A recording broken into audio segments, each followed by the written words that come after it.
Hello, world. Here with me today is an inspirational leader, an implementer, a team mentor, an organization builder, and a network marketer. With deep expertise across digital, content, social media, and demand generation, and author of the best-selling marketing book, Welcome to the Funnel, How to Turn Your Content and Social Media Marketing Up to 11, which sold over 22,000 copies worldwide. Please welcome Jason Miller, Marketing Director at CreativeX. Jason, are you ready to get radically transparent with me? I am indeed. And thank you for the warm intro. Very kind of you. Absolutely. Now, listen, we always start off with a bit of an easy question, but I think in your case, it will be easy, but it will be fascinating for those listening in. So I'm going to start off. Can you give us a brief look at your professional journey and how you found yourself as marketing director at CreativeX? Yeah, of course. So I had an interesting journey. If I sum it up as quickly as possible, I started off in the music business, and I worked at Sony Music for 10 years. And I did artist development. So I was basically taking little baby bands, many that no one had ever heard of before, and tried to make them into superstars. And it was a very tough thing. This is pre-iTunes, of course, when I started. But I was out with bands like System of a Down and Incubus and Mudvayne, these like little baby bands who became superstars, right? But there was also the ones who didn't quite make it. And that was the sad part. The industry is challenging, to say the least. I think the introduction of digital sort of confused the industry. So I thought I was going to be some executive A&R guy in New York, but I was in the middle of an industry that was fighting digital instead of embracing it. So I had to find a way out. So after 10 years, I had to sort of reinvent myself, and I got a job. That's when I entered tech. I got a job at a startup called Market Tools, stayed there for about a year and a half, and then moved over to Marketo for 2 years, where I basically had a PhD in all things demand generation from Maria Pergolino, who's now the CMO of Active Campaign, where I was at, and of course, John Miller. No relation with John Miller, just a coincidence. Then I went to LinkedIn, 3 years in San Francisco, 3 years in London, and built up the teams there and the marketing function. And then COVID hit. I went to Microsoft for a little bit, but it wasn't really a good cultural fit for me. So I left there. Then COVID hit, and all hell broke loose. And funny enough, Maria Pergolino, who I worked with at Marketo, called me up and asked me if I could help out with some brand stuff at Active Campaign. So I went there for about a year, and now I'm finally just shifted over to CreativeX. And I made the change just because I wanted to go back to a startup and build something from scratch. So this is where I'm at today. I think many of us can relate to this understanding the fulfillment and thrill, if you will, the lack of sleep perhaps in a startup, but building something from scratch. And before we jump into probably all the thrill and what's keeping you up at night, I'd like to just ask, what is CreativeX and what is the value that you're bringing to your customers? Yeah, so it's really interesting. And if you follow me on social, or if you see me speak over the past few years, I talk a lot about the intersection of creativity and AI.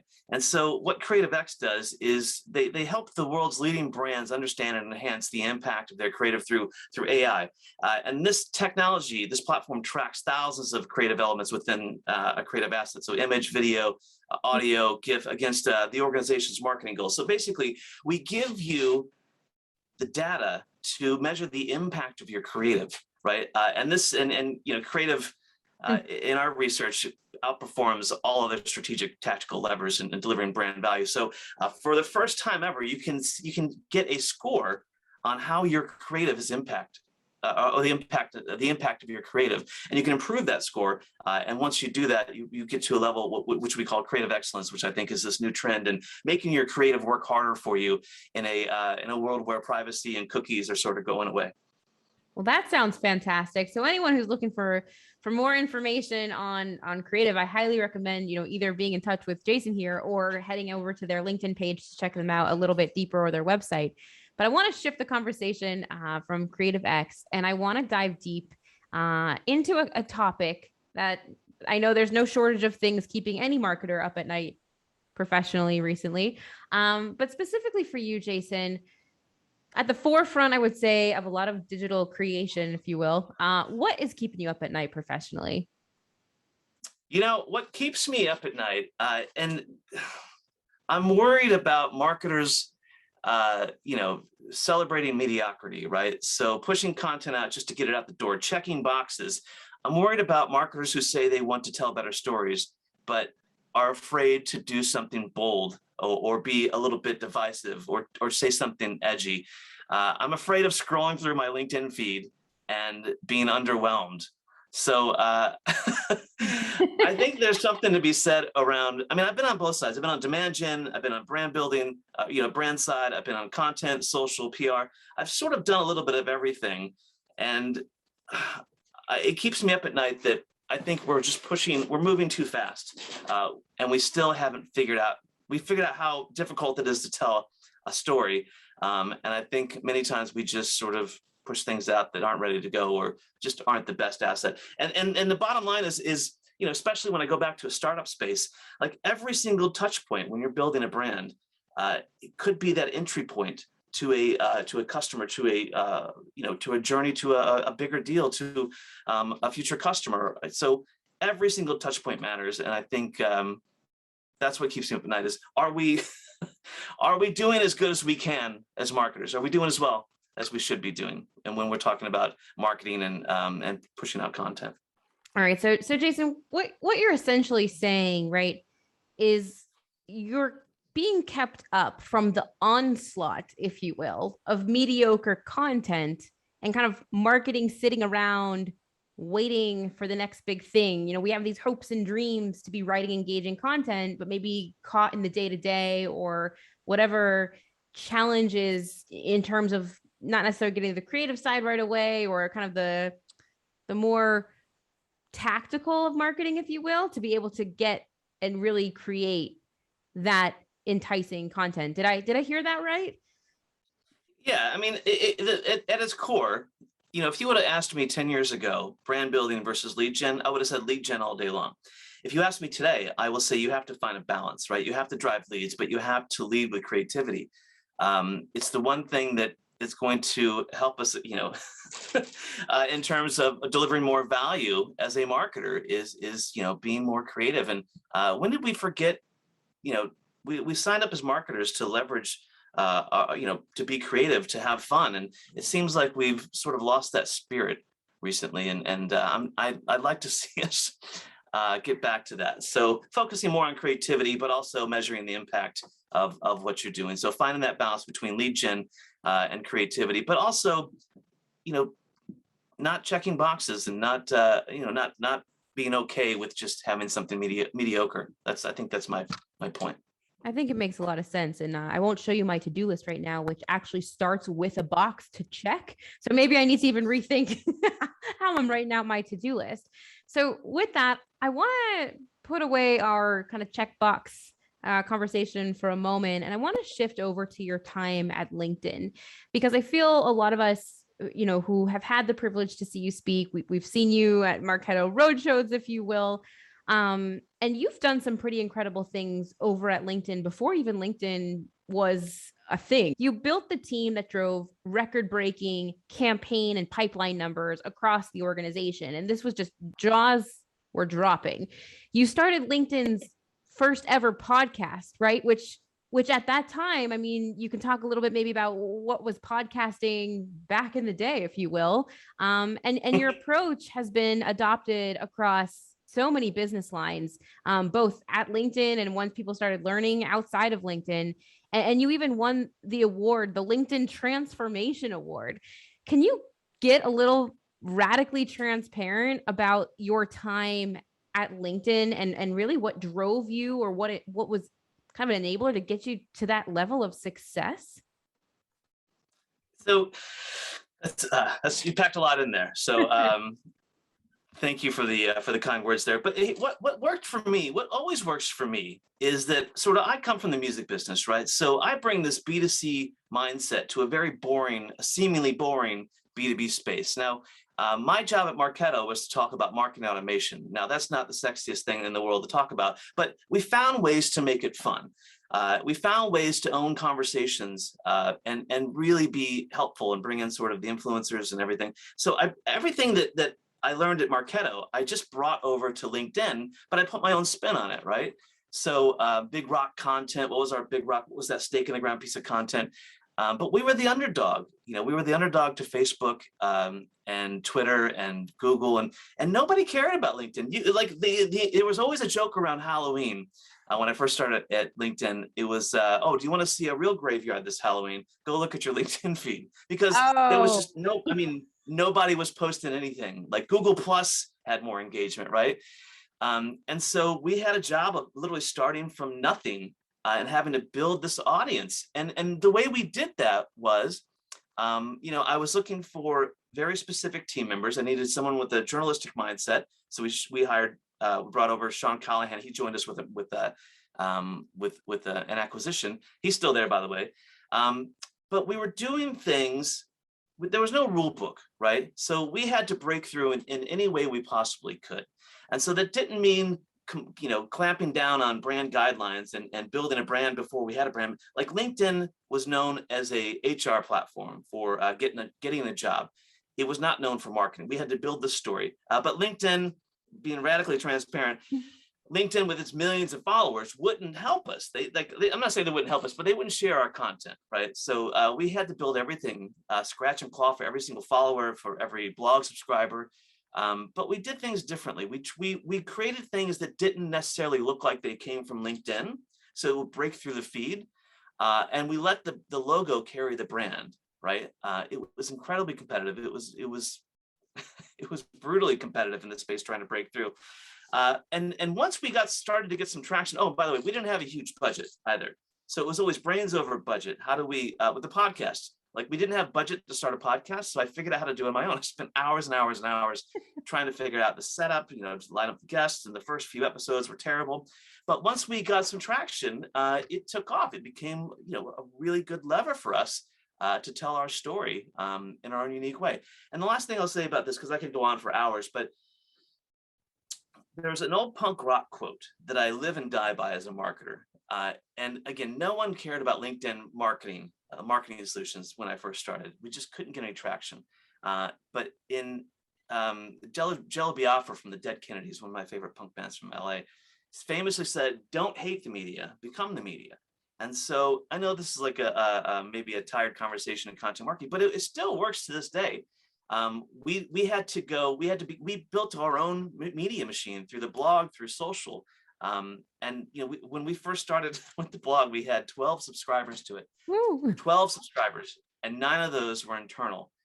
So we had 3 people on this planet who raised their hand wanting content. Now the blog has millions of subscribers and millions of views, and the company page was it was just non-existent. Now has 4 or 5 million followers. But all that stuff was was telling our own story, our own unique way, building our media channels up, the slow burn, and being consistent with it, and bringing some friends along the way, and sticking with it. So 5-6 years on, it got to a point. That's when I left. I was like, they don't really need me anymore. LinkedIn can do no wrong now. It was the platform's on fire. It continues to grow. The super smart marketers there. Now I'm going to go back and try to build something new, and that's how I think about it. But there's tons and tons of stories from LinkedIn. But we tried different things. We tried different approaches. Sometimes we failed, but Jeff Weiner had this idea called the intelligent risk. And so I empowered everyone on my team once every quarter to do the stuff that keeps the lights on with the lead gen, the always on, the brand building, but take one intelligent risk each quarter. And it was a project that the team could do. If it was a blog, it was a podcast with video, whatever it may be, but something that they believed in, that they didn't know if it's going to be successful. The intelligent risk is something where the benefits so greatly outweigh any elements of failure that it becomes something worth pursuing. So that was a really big thing. So 70 to 80% safe, right? And then 20 to 30% take a risk, see what happens. I like that. The intelligent risk. For anyone listening, if you would like to dabble in intelligent risk taking, feel free to go ahead and share with us, some of your ideas, and we'll be happy to start a conversation maybe across social around that intelligent risk taking. But I think, there needs to be more room in a day, I think for marketers to be able to do some intelligent risk taking. And I think we'd all be in a very different place if there was. We put out some content. I remember putting out some content, like some of the first things that we did at LinkedIn that my team did. And it was only a couple people. We didn't have a big budget at all, a very modest budget, very small boutique agency we worked with. But we were very smart about our content, and it was usually data driven, which helped out because we knew there was a need for this, right? But I do remember some of the creative that we put on. We didn't really have brand guidelines either. That was the beauty of it. But we put out some things that made some people very uncomfortable. Not in a like sense what? of Can you this doesn't look. share? Can you share a specific what it was? Yeah. I mean, I guess all the cards are on the table. Yeah, it was the original Sophisticated Marketers Guide, which was which I wrote with Stephanie Tilton, another content writer, and then we worked with an agency called Scorch, this tiny little boutique agency called Scorch, and they designed the cover, and it was our biggest, most successful piece of content ever. First thing we launched. And it's still there. 5 years on, they refresh the content every year. It's still driving leads. Like, you can look this up. It's in 7 different languages around the world. There was even like a bootleg copy of this guide in China, I found out. But I remember when we first created it, and we had 4 different covers, and the one we chose, like, the LinkedIn brand team, we didn't have a brand team for marketing solutions, but the LinkedIn brand team, they really had these jackets that said brand police on them. And I worked out of San Francisco, but they were in Mountain View, with the old Mountain View office next to Google. And I remember I wasn't there, but someone sent me an email, said someone's running around with the office with a brand police jacket on, holding up your Sophisticated Marketers Guide, saying who created this thing. And we got a little bit of trouble for that. But here's the beauty. Is I've been successful, and I kind of always do this. I don't recommend everybody do this, but if I have an idea, I build it out and I test it to a small little audience. And if it gets a good reaction, then I take it bigger. But during that initial test phase, I don't really ask anybody for permission. I just kind of do it. But I always have the business's best interest in my head, as does the team. And I don't go work anywhere where I'm not super passionate about it, right? So hopefully that comes through. I love LinkedIn. I love LinkedIn at the time. I still love LinkedIn. But back then we were on a mission. And so we didn't really ask for permission. We just did things that we thought was right for the business. Now, they didn't always go over as well as we would like them to. But the Sophisticated Marketers Guide was the biggest campaign we'd ever done. And it birthed like 3 or 4 other big rocks. It turned into a masterclass series. It turned into a magazine, which is still going on. Wow. The podcast. But you see, that was the whole thing. Like, don't hate the media, become the media. We became the media by building the media blocks on our own property. As Joe Polizzi from Content Marketing World says, don't build on rented land, because you never know when the rug could be pulled out from underneath you. So we focused on owned media channels, podcasts, blog, ebooks, video, courses, a magazine, right? And it worked, and it still works. And I bring that everywhere I go. The fact that more people still don't get it, and they're just making a piece of content and then throwing it out there and moving on to the next thing, instead of extracting every ounce of value and focusing on building the audience and targeting. But yeah, we had a lot of fun, but we also made a lot of people very uncomfortable because we were doing things that didn't look like it came from LinkedIn. But that's what we needed to do at the time to break through. If we wouldn't have done that, who knows if the LinkedIn feed would be where it's at today. I'm not taking full credit. There was a masterful team there, who's still, a lot of them are still there. And there were some leaders there, Nico Lutkins, who's still in Europe here, who put an immense amount of trust in me and my team. And without that, I would not have been successful. Well, I think, a wise mentor once told me it's easier to ask for forgiveness than permission. So I think it's true. It's true. And we had, so I mentioned we didn't have brand guidelines necessarily. Those literally came down probably 3 or 4 years later. I mean, since we're being radically transparent, I'd be lying if I said I didn't move to London to get away from, from the rules that were starting to come down, right? And keep sort of building what we were doing. but yeah, we had a really good time, and I learned that sort of scrappy mentality from Marketo, and I brought it to LinkedIn, and it really, really worked. I love scrappy mentality. So with that, I want to ask a question around the early days, if you will, from someone who has worked at LinkedIn, which I think today is looked at as, whoa, right? Because what it is today is certainly not what it was back when it was first created. In your opinion, what did we as marketers get wrong when it comes to social media back in the day? There's two things. The first thing is, I think, trying to please everyone, trying to be everything to everyone. That's the biggest thing, right? Going for, playing a numbers game in terms of metrics and big numbers instead of actually looking at relevance. So I'd say number one is we tried to be everything to everybody, and if one person wasn't happy, we sort of pulled back, and they kind of killed our sort of creativity and our storytelling and our ability to take risks, right? And the second thing, and this just came out, I was chatting with Joe Plitzy on an event a few weeks ago, or a couple months ago. And Joe used to say, you have to be where your audience is. You have to be on every single channel. And now he literally says, now in 2021, he says, I had it wrong. I got it wrong. You don't have to be everywhere. You have to, he goes, focus on one channel and do it well. Do it better than everyone else. And so I think even as a marketer myself, like I look at, TikTok and a photographer, as a music lover, I'm trying to figure out TikTok. I gave up on TikTok, but Instagram, LinkedIn for business, my blog, my newsletter, like where do I focus? And it's really hard to split your time between all of those things and do them well. So, Joe talks about Discord.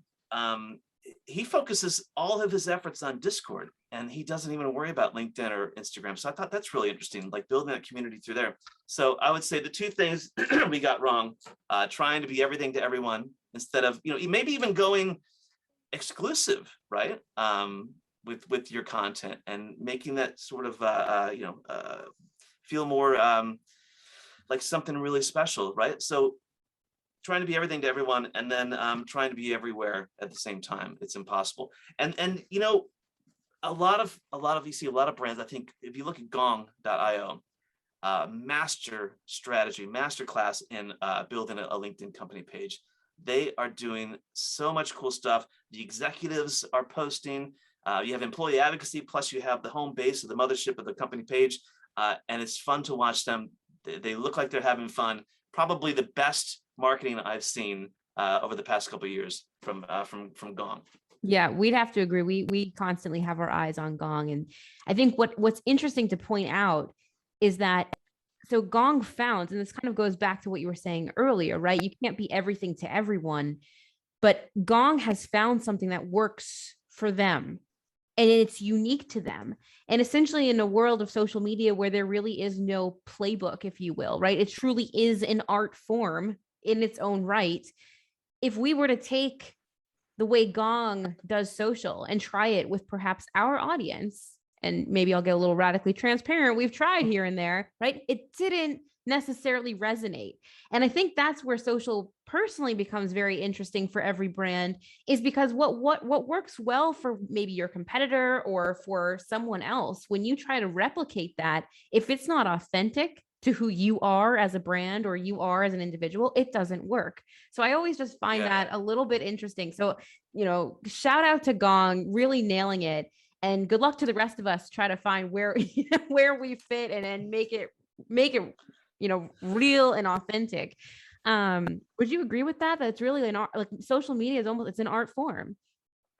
It is, and you get out of it what you put into it. So there's so many people who give up because they're not getting hundreds of comments and likes, and it's not about that. It's not a numbers game. It's a game of relevance. It's a game of have I solved a problem, and can I add value by writing a post about that? Or something that happened the other day.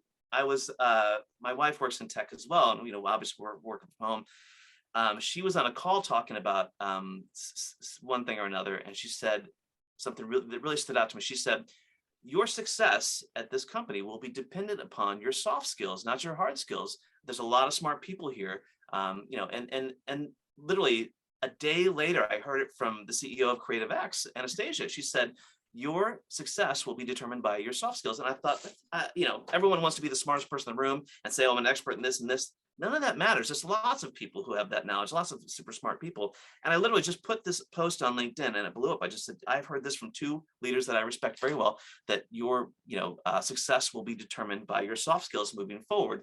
And I think LinkedIn proved that. But my point is just, how do you find like little inspirational bits like that, that stuff at the top of your mind? That's what I think works for me.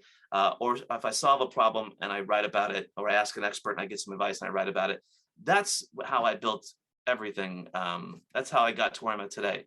I never wanted to be the smartest person in the room, and I always wanted to steal ideas and borrow them and kind of put my own spin on them and move them forward, right? But talking about LinkedIn and relevance. One of the fastest downloaded content campaign that we had was based on, again, another risk. I had this idea of what happens when you search, when you type in a search query and the first thing that pops up, right, is the answer to your question. So I had this idea of, I was actually, as a photographer, I was trying to take better portraits of my daughter. So I typed in how to be a better portrait photographer. And the first thing that popped up was, read this if you want to take better portraits of people. And I thought the answer to my, and I downloaded the book, and my question was solved and I found exactly what I was looking for. But my approach to content started shifting because I was thinking, what if B2B marketing was just like that? What if any type of marketing was like that? What if you just say what the content does on the cover? So we literally created this series called Read. We couldn't use Read This because someone owned the trademark on it. We found out that was one of the few times that I actually asked the legal team before we did something. So we had to use Read Me. So we literally had Read Me if you want to drive more leads on LinkedIn. Read Me if you want to drive brand awareness on LinkedIn. Read Me if you want to advertise better on LinkedIn. And we stripped away all the creative from the cover, and it was text, black and white text on a blank cover. And my theory was, you're not going to click on this unless you want to do exactly what it says on the ad or the cover. And it blew up. And it was this hugely successful piece of content.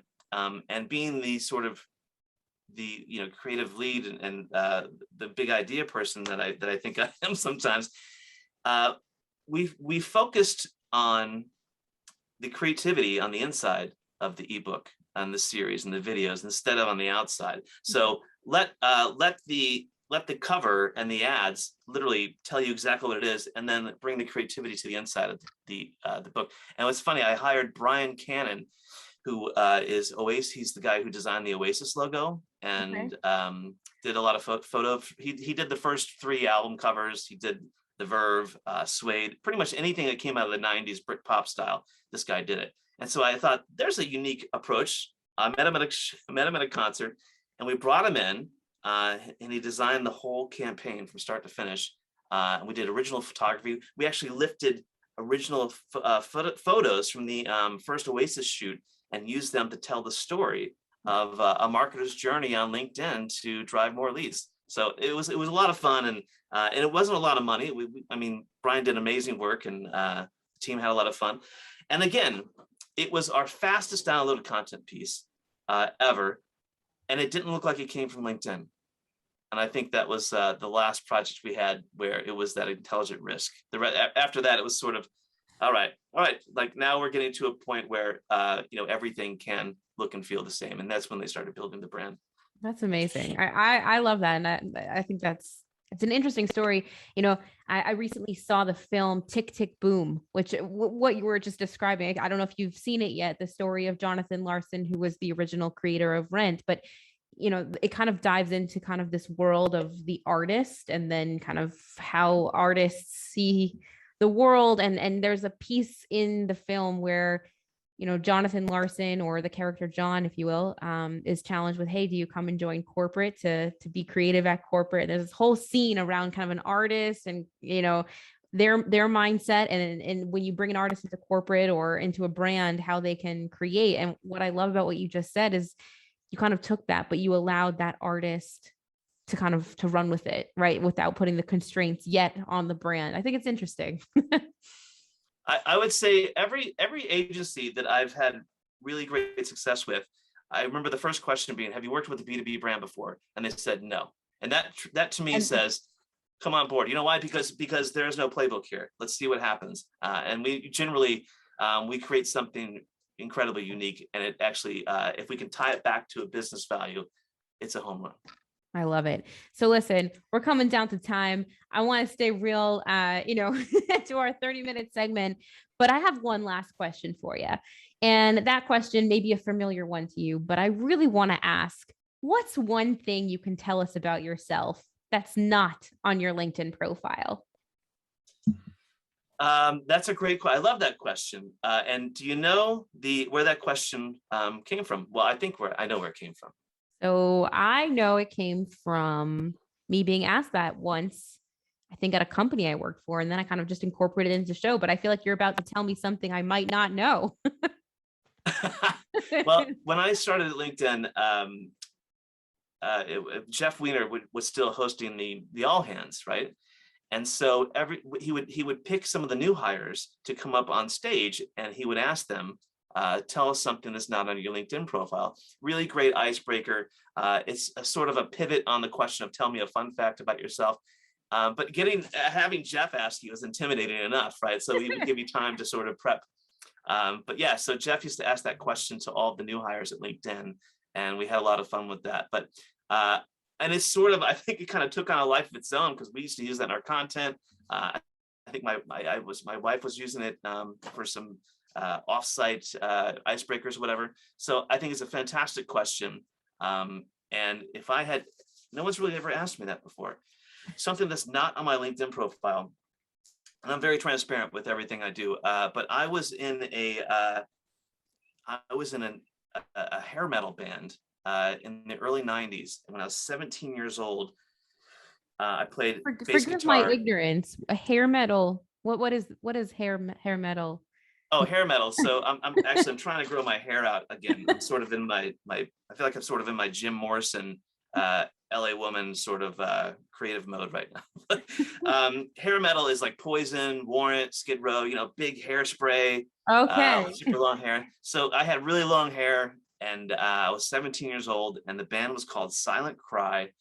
And we put out a record, and we did some big shows. And I remember we were sitting around one night and watching Headbangers Ball, which was this segment on MTV when they used to play music videos. And Ricky Rackman, the host, came out and he said, "Oh, that was Motley Crue with the Skull Crusher of the Week, led up by Poison." And it was all hair metal. And he said, "We got a new band for you. We think you're gonna like them. They're called Nirvana." And then we watched the video for Smells Like Teen Spirit, like, oh my God. And it killed the whole genre of hair metal overnight. And so it also killed my band and my hopes of rock stardom. But that's when I started working for Sony Music. And so I've always lived vicariously through my music. But here's the secret. Here's the real secret to why I sort of got to where I'm at today. Like I found a way to infuse my passion of music into everything I do. And not only did that make the content more interesting, but it opened up conversations. Like you can talk to anybody about music, right? And I've gotten speaking gigs from wearing a concert T-shirt at a networking event. I've gotten backstage at Kiss concerts from having Kiss in my presentation at a keynote somewhere, and someone in the audience knows Kiss's manager and said, "I didn't know you were a big fan." Like all of these little things, all of these moments, the best moments of my career were born out of either a conversation around music or a reference that I used in my content. So that, and still to this day, I solving very complex marketing challenges with a rock and roll analogy makes it fun, interesting, and memorable. And I think if you can nail that from a personal branding perspective or a content marketing perspective, you're going to break through. You're going to win. Well, Jason, I can definitely say the past 30 minutes were certainly fun and memorable. Thank you for joining us on Radically Transparent. And I wish you much success for anyone listening in. Please go and follow Jason. He has some really great content still, to this day, to read insights. And yeah, Jason, wow. And if you ever end up releasing that record or, getting back into music or, the hair metal, please let us know. We'd love to have maybe someone writing our podcast intros. Hey, I tell you what, we CreativeX. I'm really happy at CreativeX. I think we're going to do some really cool stuff. We're just getting started. I have a ton of projects that I did over lockdown that I'm getting ready to unleash on the world. 2 new books, a new concept photography book, a few other projects. But Jason Miller CA on Twitter and Instagram, and feel free to connect with me on LinkedIn. But thanks, this has been fun. Obviously, I love talking about this stuff. I have a million more stories. So anytime anyone wants to chat, look me up. Thanks, Jason. Cheers. Thanks for tuning in to the Radically Transparent podcast, brought to you by Oktopost, the only social media management and employee advocacy platform architected for B2B. I'm Jennifer Gutman, your host and director of social strategy here at Oktopost. And if you love today's show, we'd love if you subscribe, rate, and give a raving review wherever you get your podcasts. For more discussion on B2B social media marketing, be sure to follow Oktopost on LinkedIn. And of course, to gain access to all our free social media marketing and employee advocacy resources, head on over to our website, www.oktopost.com. Until next time.